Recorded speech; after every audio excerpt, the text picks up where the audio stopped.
So hello unite family. उम्मीद करता हूँ आप सब अच्छे होंगे, अपनी लाइफ एंजॉय कर रहे होंगे और पढ़ाई लिखाई स्टार्ट कर दी होगी आपने। तो अगर अभी तक आपने हमारे वीडियो नहीं देखे हैं तो नीचे डिस्क्रिप्शन में मैं लिंक पड़ा हुआ है, आप वहाँ से चेकआउट कर सकते हो। और ये वीडियो होने वाला है हमारा क्लास 12th का जो बुक 2 है, इसका first chapter challenges of nation building. ठीक है, ये आप करने जा रहे हैं और ये इस चैप्टर का फर्स्ट पार्ट होने वाला है। और सबसे बढ़िया बात इस चैप्टर के फ्री नोट्स हमारे टेलीग्राम चैनल पे ये चैप्टर कंप्लीट होने के बाद अपलोड कर दिए जाएंगे, तो आप वहाँ से उसको भी चेकआउट कर सकते हो। और जैसा कि मैं हमेशा बोलता हूँ, जब तक आप ह्यूमैनिटीज़ के जो सब्जेक्ट हैं यानी हिस्ट्री है, पॉलिटी है, ज्योग्राफी है, इन सब को एक दूसरे से लिंक करके नहीं पढ़ोगे तब तक आपको मज़ा नहीं आएगा। ये बहुत रेयरली ऐसा होगा कि कोई चैप्टर एक दूसरे से लिंक नहीं करेगा। अभी हम इस चैप्टर में आपको एविडेंस भी देंगे कि मेरी ये बात कितनी सच है, कितनी गलत। ठीक है, तो ये जो चैप्टर स्टार्ट होता है, ये जो चैप्टर हमारा स्टार्ट होता है, पहला मैं थोड़ा सा बैकग्राउंड बताता हूँ ताकि आपको कनेक्ट करने में आसानी हो इस चैप्टर से, इस बुक से हमारी। तो जो पहला आपका बुक है, यानी जो पहली बुक है आपकी, वो बुक स्टार्ट होती है 1945 के बाद। अब मूवी स्टार्ट है, मूवी की स्टार्टिंग देखो, मूवी की तरह से लेके चलो इसको। ठीक है, और उसी मूवी से एंड में आपसे कुछ क्वेश्चन पूछे जाते हैं जिसको हम बोर्ड्स का नाम देते हैं। ठीक है, जो आपकी पहली बुक है वो स्टार्ट होती है 1947 के बाद। ठीक है, 1945 के बाद, सॉरी 1945 के बाद। 1945 के बाद जो टाइम स्टार्ट होता है उसी को हम बोलते हैं कंटेम्प्रेरी वर्ल्ड। ठीक है, कंटेम्प्रेरी वर्ल्ड मीन्स 1945 के बाद का जो टाइम है। तो जो हमारा पहला वीडियो, जो पहला बुक है हमारा, ठीक है, contemporary world, politics in contemporary world. ठीक है, उसमें हम देखते हैं कि 1945 के बाद पूरे वर्ल्ड में क्या क्या हो रहा था। जैसे पहले चैप्टर में हम देखते हैं कोल्ड वॉर स्टार्ट होता है। ठीक है, यूएसए और यूएसएसआर के बीच में। दूसरे चैप्टर में हम देखते हैं, ठीक है, कि कोल्ड वॉर एंड होने के बाद क्या होता है। तीसरे चैप्टर में हम देखते हैं कि जब यूनाइटेड नेशन स्टैब्लिश होता है तो उसका क्या होता है। ठीक है, चौथे चैप्टर में हम साउथ एशिया को देखते हैं, पर्टिकुलरली साउथ एशिया को। ठीक है, इस तरह 1945 के बाद जो जो चैलेंजेस आते हैं हमारे पूरे दुनिया में, हमने कैसे उसको ओवरकम किया, क्या क्या सीक्वेंस में हम सब पढ़ते जाते हैं 1945 के बाद। ठीक है, बात इस वीक चैप्टर में यानी इस बुक में, हम जो हमारी दूसरी बुक है, इसमें हम पर्टिकुलरली इंडिया से रिलेटेड देखेंगे। जैसे 1947 में हमारा देश आज़ाद हुआ। ठीक है, इसके बाद जब हमारा देश आज़ाद हुआ तो इसके सामने कौन कौन से चैलेंजेस आए, उस चैलेंजेस को हमने ओवरकम कैसे किया। फिर हमारे पॉलिटिक्स में क्या क्या डेवलपमेंट हो रही थी 1947 के बाद। ठीक है, और इसको हम इस चैप्टर में हम यानी इस पूरी बुक में हम आज तक यानी 2019 तक जो जो हुआ सब कुछ देखेंगे। यानी 1947 से 2019 तक जो जो कुछ हुआ वो हम इस पूरी बुक में देखेंगे। ठीक है, सबसे इम्पोर्टेंट बात, अगर आप सिविल सर्विसेज की प्रिपरेशन कर रहे हो तो उसमें एक बुक आती है जिसको हम इंडिया पोस्ट इंडिपेंडेंट इंडिया करके हम पढ़ते हैं। ठीक है, इसी बुक को हम पोस्ट इंडिपेंडेंट इंडिया पढ़ते हैं। ठीक है, तो अगर आपको उस बुक को अच्छे से प्रिपेयर करना है तो इस बुक को आप अच्छे से समझ लो। मीन्स ये बुक उसके लिए रामबाण है, अगर इसको आप ठीक से पढ़ लोगे तो फिर तो कोई दिक्कत ही नहीं है। ठीक है, तो जो हमारा पहला चैप्टर है ये चैलेंजेस ऑफ नेशन बिल्डिंग, इसमें हम देखने जाएंगे कि हमारा जब नेशन इंडिपेंडेंस जब हमको मिली 1947 में, उसके बाद जो हमारा देश था उसके सामने कौन कौन से चैलेंजेस आए। ठीक है, तो जब हमारा देश आज़ाद हुआ तो लोगों के दो एस्पिरेशन थे, यानी दो दो चीज़ें लोग जो चाहते थे। वो पहली चीज़ थी, जो हमारी गवर्नमेंट है वो डेमोक्रेटिक प्रोसेस के थ्रू रन करे, यानी जो गवर्नमेंट हो वो लोगों के द्वारा इलेक्टेड हो और वो जो गवर्नमेंट हो वो अकाउंटेबल हो लोगों के लिए।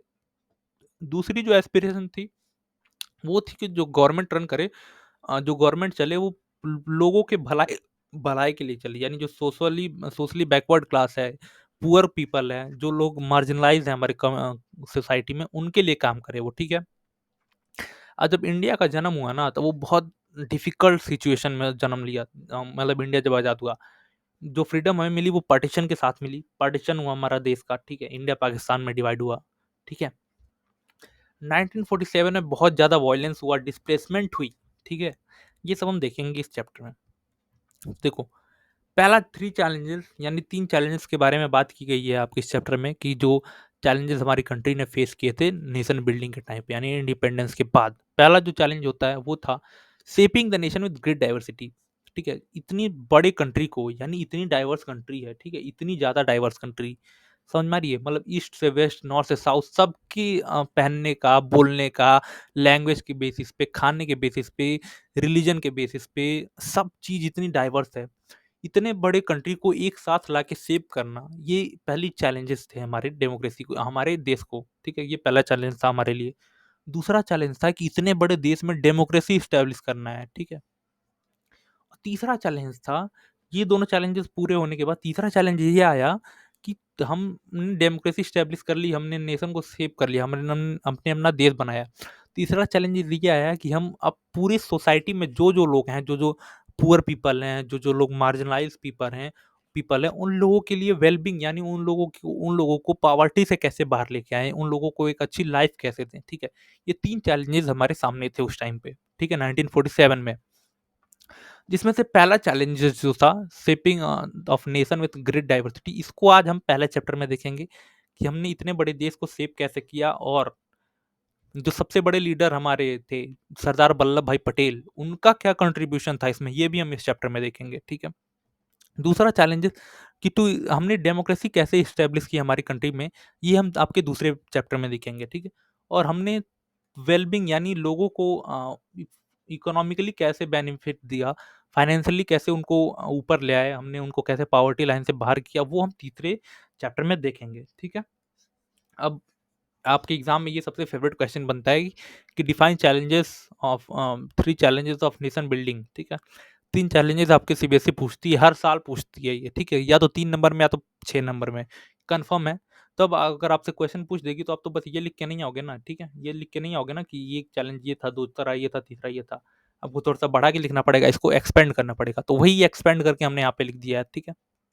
जैसा पहला, shaping of nation with great diversity. India has a great size with a great diversity. People speak different languages. They practice different religion. वो अलग अलग धर्मों को मानने वाले लोग हैं. People believe that country with such kind of diversity could not be remain together for long time. अब जब बाहर के लोग, यानी वेस्टर्न कंट्रीज के लोग और दूसरे कंट्री के लोग ये देखते थे कि इतनी एक कंट्री जिसमें इतनी ज़्यादा डाइवर्सिटी है, वो अगर देश बनती है तो वो देश बनेगा अगर, तो वो ज़्यादा टाइम तक एक साथ नहीं रह पाएगा। लेकिन आज आप देख रहे हो कि हमने इन सबको रॉन्ग प्रूफ किया। हम आज भी, यानी आज 75 साल होने वाले हैं, हम आज भी साथ हैं सबके, ठीक है? दूसरा, to establish democracy, constitution grant fundamental rights and right to vote to every citizen.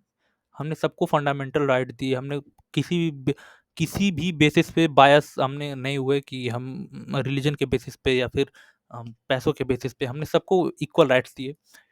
India adopt representative democracy based on parliamentary form of government, these feature that political competition would take place in democratic framework. हमने ऐसे-ऐसे हमने provision डाले हमारे constitution में कि हम जो democracy है ना, वो बनी रहे हमारे देश में, कभी भी डेमोक्रेसी खत्म ना हो, ठीक है? अब तीसरा देखते हैं हम, to ensure wellbeing of whole society, constitution laid down the principle of equality, constitution also set out the directive principle of state policy and welfare goal that democratic politics must achieve. अब जो हमारा constitution है ना, उसके अंदर कुछ ऐसे provisions हैं जिसको हम बोलते हैं directive principle of state policy, यानी डीपीएसपी, जिसमें तरीके लिखे हुए हैं जिसको गवर्नमेंट फॉलो करके हमारी सोसाइटी में वेलफेयर ले आ सकती है, हमारे सोसाइटी के लोगों के लिए काम कर सकती है, ठीक है? ये 3 चीज़ों को आप ऐसे एक्सपेंड करके लिख सकते हो। बिल्कुल 1 नंबर नहीं कटेंगे, आप पूरे छाप डिट्टो छाप के आ जाना, ठीक है? देखो, जब हमारा देश आज़ाद हुआ तो उसके साथ-साथ हमें पार्टीशन मिला। पार्टीशन के साथ-साथ डिस्प्लेसमेंट मिली, रिहैबिलिटेशन मिला। 14 और 15 अगस्त को 1947 में 2 nation came to existence. 2 nation आज़ाद हुए 14 और 15 अगस्त को, ठीक है? और ये किस बेसिस पे आज़ाद हुए? ये जो ब्रिटिश इंडिया था, वो डिवाइड हुआ था 2 नेशन थ्योरी के बेसिस पे, यानी 2 नेशन थ्योरी के बेसिस पे। और ये 2 नेशन थ्योरी किसने दी थी? ये दी थी इसने मुस्लिम लीग ने, यानी एक पार्टी थी उस टाइम पे मुस्लिम लीग। जैसे आज है बीजेपी है, कांग्रेस है, उस टाइम पे एक मुस्लिम लीग पार्टी हुआ करती थी। उसने ये 2 नेशन थ्योरी प्रपोज़ की थी। अब ये 2 नेशन थ्योरी क्या थी, ये थोड़ा समझ लेते हैं। 2 नेशन थ्योरी में ये कहा जाता है कि जो इंडिया है ना, वो 2 लोगों से मिलके बना हुआ है, एक हिंदू और एक मुस्लिम, ठीक है? That's why they demand separate country. इसलिए जो मुस्लिम लीग थी, इन्होंने हिंदू के लिए अलग कंट्री और मुस्लिम के लिए अलग कंट्री मँगाई, ठीक है? Congress opposed this idea and demand for separate country. But political competition between Congress and Muslim League and the role of British role lead to discussion of creation of Pakistan. Means अब जब मुस्लिम league ने ये to nation theory के basis पे separate country की मांग की, तो कांग्रेस ने इस आइडिया को अपोज किया। बट कांग्रेस और मुस्लिम लीग के बीच में जो पॉलिटिकल कंपटीशन चल रहा था और ब्रिटिश का जो उसमें रोल था, ठीक है, ब्रिटिश तो हमेशा से चाहते थे कि डिवाइड एंड रूल, डिवाइड करो और रूल करो, ठीक है, तो उसकी वजह से कांग्रेस का कोई बोलबाला नहीं हुआ। कांग्रेस जो चाहती थी कि पार्टीशन ना, वो नहीं रुका, पार्टीशन यानी हो गया, ठीक है। अब हम प्रोसेस ऑफ पार्टीशन को देखते हैं, ठीक है, कि पार्टीशन कैसे कैसे हुआ, ठीक है। India is divided on the principle of religious majority, ठीक है। इंडिया किस बेसिस पे डिवाइड हुआ था? Principle of religious majority. Religious majority का मतलब पता है, जिस धर्म के लोग ज्यादा होंगे उस बेसिस पे कंट्री बन जाएगी, ठीक है। This is basically mean that the area where the Muslim in minority would be treated territory of Pakistan. इसका मतलब यही था कि जहाँ पे मुस्लिम मेजोरिटी होगी उस एरिया को हम पाकिस्तान बोल देंगे। सिंपल सा ये थ्योरी था इसका, ठीक है। अब देखो, अब इन्होंने ऐसा कर दिया था, लेकिन अब इसमें भी तीन चैलेंजेस, प्रॉब्लम आ गई इनमें भी। पहला प्रॉब्लम ये था कि no single belt of Muslim majority area in British India. पहला तो यही प्रॉब्लम था कि कोई एक पर्टिकुलर ऐसी जगह नहीं थी कि वहाँ पे मुस्लिम पॉपुलेशन ज़्यादा है। बहुत सारे एरिया मुस्लिम पॉपुलेशन थी। जैसे हम बताएं आपको यहाँ पे, ठीक है। जैसे हमारे कंट्री का मैप है, ठीक है, इंक चेंज कर देता हूँ मैं, ठीक है। एक मिनट। जैसा देखो, एक कंट्री ये है, हमारी कंट्री है, ठीक है, रफ डायग्राम है ये, ठीक है। तो एक यहाँ पे जो आज का पाकिस्तान है हमारा, गुजरात के पास, ठीक है, गुजरात राजस्थान से बॉर्डर शेयर करता है, ठीक है। और दूसरा यहाँ पे ईस्ट पाकिस्तान, जो हम आज का बांग्लादेश है हमारा, ठीक है, जो वेस्ट बंगाल से बॉर्डर शेयर करता है, ठीक है। अब प्रॉब्लम तो ये था, पहली प्रॉब्लम तो यही थी कि कोई ऐसा बेल्ट नहीं था कि जहाँ पे पर्टिकुलरली मुस्लिम मेजोरिटी हो। मीन्स यहाँ पे टुट्टू फुट्टू से थे, जैसे एक यहाँ पे हो गया, एक यहाँ पे हो गया, फिर एक इधर हो गया, फिर एक इधर हो गया, ऐसे ऐसे करके कई जगह पे थे, ठीक है। अब ये सब छोड़ के हमने दो ऐसे एरिया टेरिटरी वो किए जिसमें मुस्लिम मेजोरिटी थी। पहली टेरिटरी हमने ये की जो आज का पाकिस्तान है, और दूसरा हमने ये टेरिटरी टेरिटरी आइडेंटिफाई की जहाँ पे आज बांग्लादेश है, ठीक है। अब इसमें भी ये प्रॉब्लम आया कि there were no ways to join these two parts. अब हम हमारे पास कोई ऐसा तरीका ही नहीं था कि इन दो पार्ट को डिवाइड कर वो कर सके, ज्वाइन कर सके, ठीक है। मीन्स अगर इनको ज्वाइन करना होता तो हम इंडिया के बीचों बीच एक रोड निकालना पड़ता, ठीक है, रोड रेलवे लाइन, ताकि ये दो कंट्री एक साथ ज्वाइन हो सकें। बट हम ऐसा तो करते नहीं, ठीक है। तो इसको हम बोलते हैं, जो आज का बांग्लादेश है उस टाइम पे इसको हम बोलते थे ईस्ट पाकिस्तान, और इसको हम बोलते थे वेस्ट पाकिस्तान, ठीक है। अब दूसरा प्रॉब्लम ये था कि जब not all Muslim majority area want to be in Pakistan. अब दूसरा प्रॉब्लम ये था ना कि जो और कहीं कहीं जैसे दो एरिया तो हमने आइडेंटिफाई किए थे, ठीक है, दो एरिया हमने आइडेंटिफाई किए थे कि ये और एक यहाँ पे, ठीक है। बट और जो एरियाज थे कंट्री में, जैसे ये छोटे छोटे यहाँ पे एरियाज थे जो मुस्लिम मेजोरिटी एरिया थे, वो सब लोग नहीं चाहते थे कि हम पाकिस्तान में मिलें, ठीक है।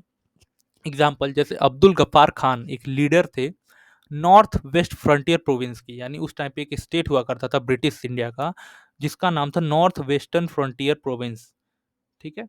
इनको हम किस नाम से जानते हैं? इनको हम फ्रंटियर गांधी के नाम से भी जानते हैं। यहाँ पे स्टार कर लो आप, ठीक है, एक स्टार कर लो आप, यहाँ पे इंपॉर्टेंट है ये, ठीक है, ये इंपॉर्टेंट है, ठीक है। इन्होंने टू नेशन थ्योरी को अपोज किया था कि टू नेशन थ्योरी नहीं होनी चाहिए, बट इनके वॉइस को सिंपली इग्नोर कर दिया गया, इनकी वॉइस की कोई वैल्यू नहीं की गई, ठीक है।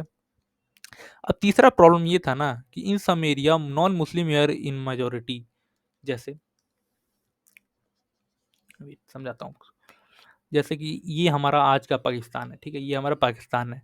तो यहाँ पे सब जगह तो टोटल ओवरऑल देखें हम तो मुस्लिम मेजोरिटी में थे, यानी बट कुछ ऐसा ये हो सकता है ना कि जैसे यहाँ पे कुछ हम हिंदू ज़्यादा हो, फिर इधर कुछ सिख ज़्यादा हो, ऐसे पर्टिकुलर एरिया, जैसे आज इंडिया में देखें तो हम मुस्लिम हम हिंदू ज़्यादा है, यानी 80% पॉपुलेशन हिंदूज की है। बट हम कुछ कुछ ऐसे एरिया देखते हैं, जैसे हैदराबाद हो गया, हैदराबाद में मुस्लिम पॉपुलेशन ज़्यादा है। तो इसी तरह उस टाइम पे जब पाकिस्तान बना, तो उसमें कुछ एरिया ऐसे थे ना जहाँ पे हिंदू मेजोरिटी में थे, ठीक है, हिंदू मेजोरिटी में थे। बट ओवरऑल अगर पॉपुलेशन देखें तो वो मुस्लिम मेजोरिटी में थी, ठीक है।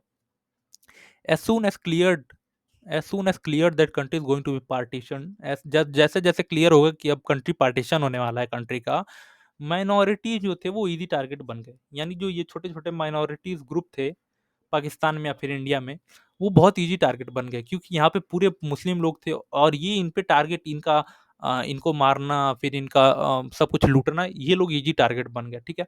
Lakhs of minorities found from both side found themselves trapped within their society.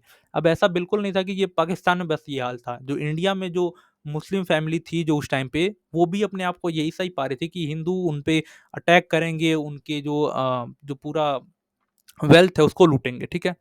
Leader से violence was temporary and control soon. अब जो लीडर थे वो ये सोच रहे थे कि ये जो वॉयलेंस हो रहा है माइनॉरिटीज के खिलाफ, ये बहुत जल्दी कंट्रोल कर लेंगे हम, लेकिन minority from both side leave their home, ठीक है। लेकिन माइनॉरिटी जैसे यहाँ पे जो हिंदू थे, जैसे मुस्लिम थे, सब धीरे धीरे इंडिया में आने लगे, या फिर इन्होंने इनका कन्वर्ट कर दिया गया इनको मुस्लिम में, ठीक है, इस्लाम में कन्वर्ट कर दिया गया इनको, ठीक है। चलो अब हम आगे देखते हैं थोड़ा सा। अब हम कॉन्सिक्वेंसेज ऑफ पार्टीशन देखेंगे। जो रिजल्ट क्या हुआ पार्टीशन का, ठीक है। ये जो था, it is one of the largest unplanned and terrific transfer of population in human history. Human history का सबसे बड़ा अनप्लान्ड ट्रांसफर था पॉपुलेशन का ये, ठीक है। In the name of religion, people of one community kill people of other community. एक community के लोग दूसरी कम्युनिटी को मार रहे थे रिलीजन के नाम पे, ठीक है। Lahore, Amritsar, Kolkata divide into communal zone, यानी यहाँ पे लड़ाई होने लगी धर्म के नाम पे। ये सारे सेंटर बन गए, लाहौर बन गया, अमृतसर, कोलकाता, अ, ये सब। अब ये यही सारे सेंटर क्यों बने, इसका आप बताओगे कि हमें, कि जैसे लाहौर, अमृतसर, कोलकाता, यही सब सेंटर कम्युनल जोन के क्यों बने थे, ठीक है। Minorities leave home and took shelter in camps. उस टाइम पे अब जैसे कि कोई विपदा आती है तो उन उस टाइम पे ना गवर्नमेंट शेल्टर्स लगाती है, यानी कैंप्स लगा देती है, जिसमें लोग अपने घर छोड़ के आके उस कैंप में रहें, ठीक है। तो उस टाइम पे भी कैंप लगाए गए थे, जिसमें दोनों तरफ से माइनॉरिटी जाके रहते थे उस कैंप में, ठीक है। For refugee freedom means to live in camp. जो जो लोग ये सोच के खुश हो रहे थे कि हमारी कंट्री को फ्रीडम मिल गई है, अब हम आज़ादी से रहेंगे, उनको ये नहीं पता था कि उनके लिए फ्रीडम का मतलब होगा कि वो जाके कैंप में रहें, ठीक है। ये लाइन आपसे पूछ सकता है कि freedom means to live in camp, इसको आप इसको थोड़ा सा वो करो, आप एक्सप्लेन करो। तो इसको ये भी मैं खुद आपको होमवर्क देता हूँ कि इसको थोड़ा सा एक्सप्लेन करो, और आप हमारे इंस्टाग्राम का नीचे हैंडल दिया हुआ है उस पर आप भेज दो, ठीक है। हम उसको चेक करेंगे, ठीक है, कि आपने सोचा कैसे, आपने किया कैसे, इसको इसको कैसे आपने टैकल किया, ठीक है। Aristocracy suffered by women, women को बहुत ज़्यादा सफ़र करना पड़ा। They were killed, convert their religion on family kill them as to preserve family honour.